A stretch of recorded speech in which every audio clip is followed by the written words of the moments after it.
Lalit sir will be speaking on optimizing the management of proliferative diabetic retinopathy. Kerala Society of Ophthalmic Surgeons is honored to have Dr. Lalit Verma, who is one of the best vitreoretinal surgeons in the world and has trained and guided hundreds of top vitreoretinal surgeons in India as a keynote speaker in our annual conference.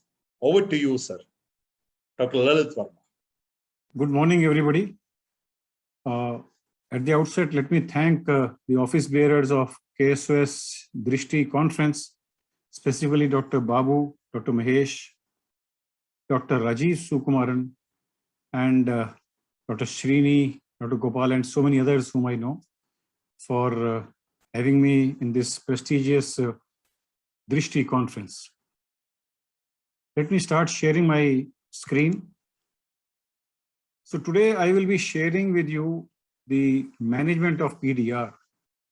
You see, PDR till date we understood it's relatively simpler and relatively non-controversial as far as management is concerned compared to DME.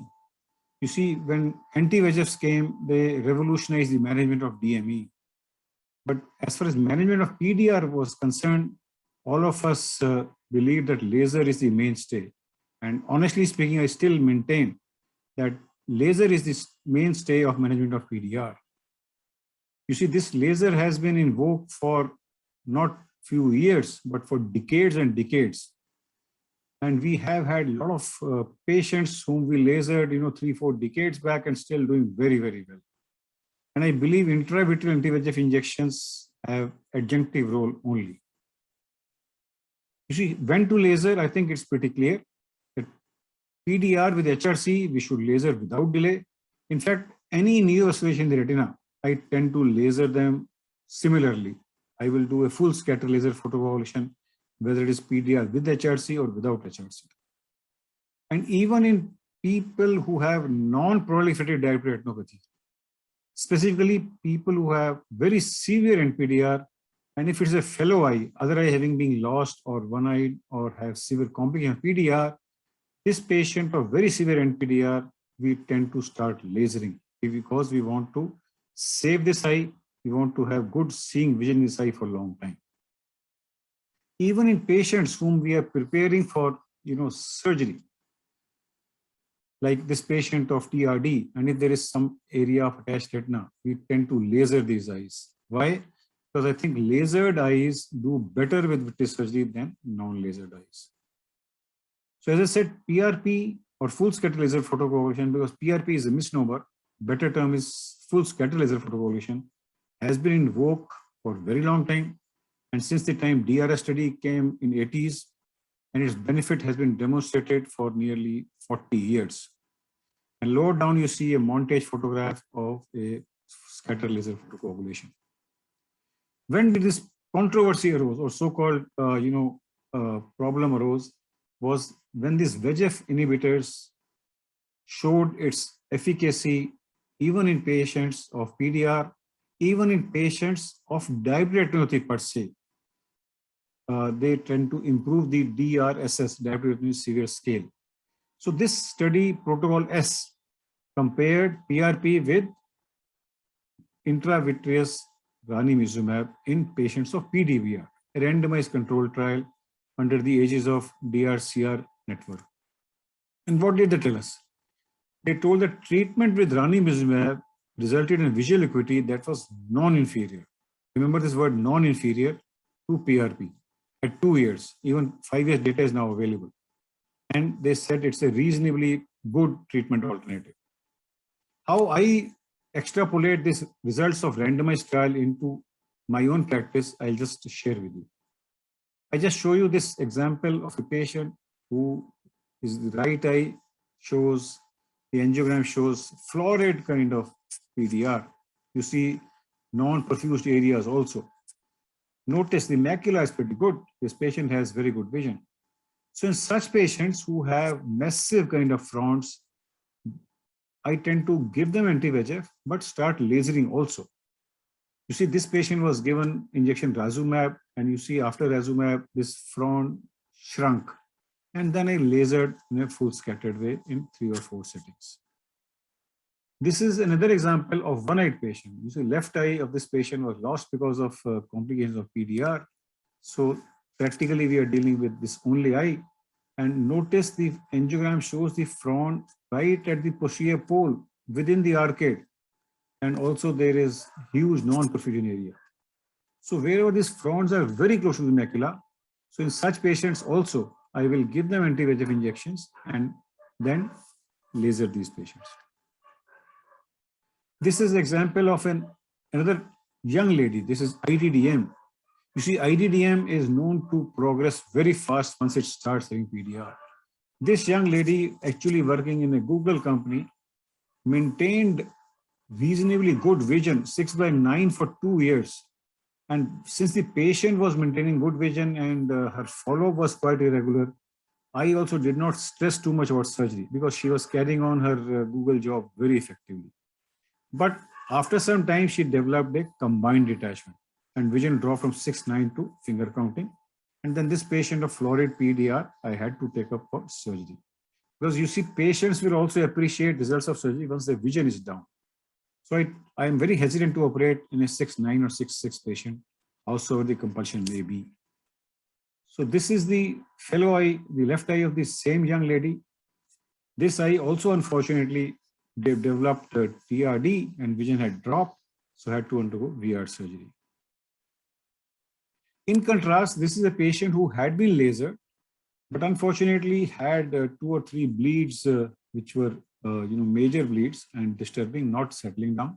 So this patient, we resorted to early vitrectomy. So what I'm trying to say is, if you do an early vitrectomy in a patient of PDR, which is complicated by vitreous hemorrhage, and patient hemorrhage is not resolving in a couple of weeks or so, you should intervene early, because here the disc macula is very good, and both eyes, in fact, I operated right and left, both eyes 6/6, thanks to the health of optic nerve, thanks to the health of macula. This is the same patient showing right eye, left eye, good results. Let me show you this video, which exemplifies how we go about in patients of PDR who have this vitreous hemorrhage. So this patient was not a very difficult patient. And you see, principles are you make a hole in the hyaloid and through the hole try to take out this loose blood. And I saw this huge front, so I truncated this. So the attachments of the vitreous to this front are cut, and then paid attention to the periphery, removed as much vitreous hemorrhage as possible, even depressed, and removed the skirt also. And then this loose blood with the help of cutter only was taken. You see, optic nerve discs are pretty good, and then started lasering this patient. But laser. This surgery took 10-15 minutes, but laser to me took 25 minutes in this patient. And you see, I firmly believe in spacing these lasers very well, and they should be linear, parallel to vessels as far as possible, and spend a lot of time, because this is what is ultimately going to give long-term remission in this patient, and hopefully this patient will have reasonably good kind of prognosis. So we do a full scatter kind of laser in this, and at the end of when I was satisfied that a reasonably good laser has been done, as you see now, then did air fluid exchange. No gas or oil obviously was required in this patient, and patient recovered 6/6 vision. This is the 1 day post-op. You see air injected, disc macula pretty good, and this is after a couple of days. This is the other eye, in fact. This eye we had to inject oil because there was some difficulty, the patient had some break. Let me show you another video. This is in contrast to a simpler vitrectomy which I had shown as a complication of PDR. This is a florid kind of PDR with massive traction detachment. The principal surgery still remained the same, except here the hyaloid was stuck to the retina. This patient had a combined detachment. You can notice there is a Regma component here. Aim was to do as atraumatic surgery as possible. So you see, after spending some time, what I did was I tried to lift this fibroscular front from the optic nerve. What was the aim? Was to insinuate my cutter so that I can do some segmentation, because for a long time I was not able to find any plane, a safe plane. It is very important in diabetic to find out a safe plane once you are doing a VR surgery. And then you go in between the, this folds of retina, try to do as much segmentation as possible. Don't try to pull too much. You can use various instrumentation to find out the plane so that you don't, harm the retina underneath. And then slowly and gradually, with a lot of patience, do this segmentation. You see, after I had done some segmentation, I injected some PFCL. You see, notice still, I'm trying to remove this vitreous from the nasal part. And I realized that a lot of, fibroscular fronts still adherent at the posterior pole. So again, try to do some more segmentation with sharper instruments this time. This is the MVR blade 25 gauge, which helped me in this patient.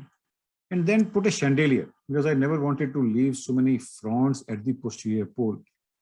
The first surgeries, I believe, is always the best. Now with the forceps in one hand and scissors in other hand, try to remove this fibrovascular pegs there, because the bimanual surgery will add precision, will reduce the rate of complications also. You see, there's hardly any bleeding happening because I'm not pulling too much. And now this huge front is relatively freed now. Then I take the cutter and truncate this. Similarly, I remove the other fronts also bimanually in this patient. And after that, then did a retinotomy. And there were 1 or 2 iatrogenic breaks also in this patient. And also, before went for airflow exchange, removed this PFCL, did airflow exchange, retina settled nicely. And then, as I said, no diabetic vitrectomy is complete without doing a full scatter. You see, although this patient had some laser, but I still did a lot of laser in this patient, as is being shown here. And I had to inject oil in this patient primarily because there were multiple breaks here. This is my last video. In fact, this shows 1 or 2 videos of different patients. The first one is a relatively simpler job. You identify the hyaloid, make a hole in the hyaloid, remove this loose blood, let the loose blood come out through that opening as much as possible. Then truncate this, as is shown here, and identify the membranes. And if they are loose, cut them with the cutter itself. Do not have a lot of exchange of instrumentation. Pay attention to this loose blood which is lying, because if allowed to persist here, it will form membrane, and this will then become surgery, may become relatively difficult, and sometimes you may have to remove with the forceps. At the end, I saw this, a infranasal fibrovascular tissue, which came out very easily, in fact, with one trial with the forceps itself. And then went on to do airflow exchange and oil in this patient. This is a relatively tougher vitrectomy because you see a calcific kind of front. So rest of the retina was pretty good. So I never wanted to leave this. So gradual patience, gradual pull over the disc, this came out, and you see the toughness is visible even with the cutter, it's becoming difficult to come out. Then did diathermy and truncated his front and finally came out of it. So the last video clip shows here I've done the major part of vitrectomy, removed majority membranes. But the issue in this left eye of this patient was that this was a challenge to remove this front on the nasal side, because somehow I could not maneuver my instrumentation to that area. So what I did in this patient was a positional kind of vitrectomy. So I shifted the infusion cannula from infratemporal to upper nasal, and then shifted my operating chair and sister's chair also. So what was nasal now became inferior for me, and relatively I could take care of this front in a better way. And ultimately, with the combination of peelings and cutting, this came out. In fact, the entire front I could peel from the surface of the retina and with the help of MVR, forceps and cutter, fortunately for me, didn't bleed too much, and this frond was taken out in totality. This gave me a lot of satisfaction. Otherwise, I wouldn't have slept without removing this frond. And once this frond was out, then again I shifted removed this frond with the help of cutter. Came out very easily, not a very, then shifted back the infratemporal cannula, did a phase change and came out of it. So vitreous surgery has actually revolutionized the management of PDR and its complications. And no longer we wait for months and months, even 1 month. If patient is not showing me any signs of resolution, we go inside, because MIVS has become pretty safe.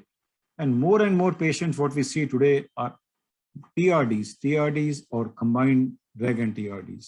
So they have become more common compared to vitreous hemorrhage. Even non-responsive macular edema, we sometimes do MIVS. These are a couple of pre and post vision just to show that it is rewarding. In majority of these patients, patient does improve. The degree of improvement you can't quantify because health of macula and ischemia or optic nerve may be there. There's another patient fortunate to have 6/6 vision in both the eyes after ear surgery. This was one-eyed patient who presented with rubeosity iridis. He had received anti-VEGF injection. Patient presented with PLPR and fortunate to have at least 6/18 vision. Thus, to conclude, I would still maintain what I said in my first slide. Laser is the mainstay of treatment, and good laser has saved many eyes for many decades. Anti-VEGF injections which have come is a big revolution. Although studies are very compelling and they show non-inferiority, but there is an issue of repeated injections, issue of cost, issue of multiple visits to the hospital. Especially in our country, this becomes significant because a lot of patients have to pay from their pocket. And I still do anti-VEGF injections, but indication, as I showed in the beginning, are posterior pole fronds or large fronds with good vision. I will combine both laser as well as PDR. But honestly, my dependency is still on a very good laser. And as I said, early vitrectomy gives long-term good visual results. So we should not wait for a long time. But during vitrectomy, your aggression should be calculated. Ultimately, we have to give good vision to this patient. But prognosis has definitely improved over the course of a few years and decades, primarily because now we have better quality machines. We have, we started 20 gauge, now we have 27, even 30 gauges come up.